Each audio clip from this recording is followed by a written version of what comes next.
Ayan, iluluto natin itong pork knuckle. Ito ay nabili namin sa Costco. 3 piraso ang isang box na ito. Ayan, oh, kano yan? Only $30. Ayan. Bali, nagkakaano siya ng 3.5 kilo. Ayan, buksan natin. Kasi, yan, yaman. O, isang lutuan. Ayan. Isa. Dalawa.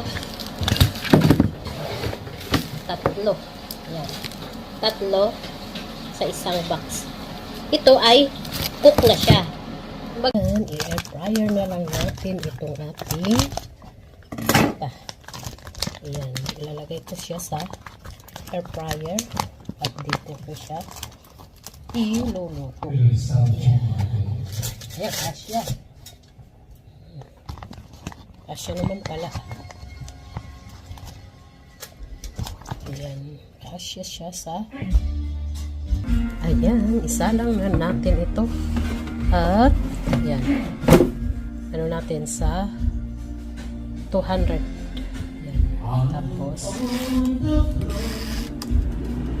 Tapos mamaya babaliktaran na lang natin pag na ano na.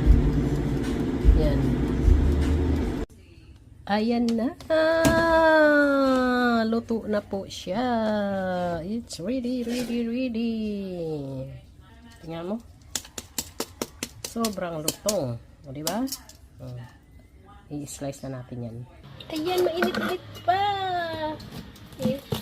Wow.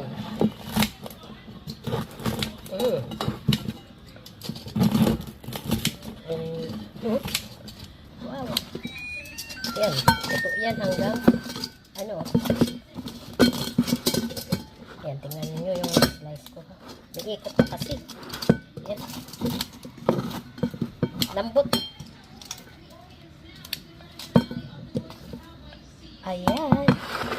Yes. Wow, tikman natin. Mainit pa.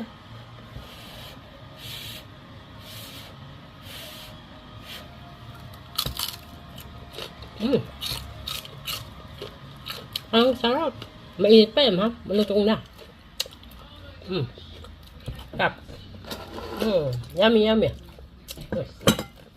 Tama lang yung timpla niya. Tama lang yung hanggang sa ganito na bone yan.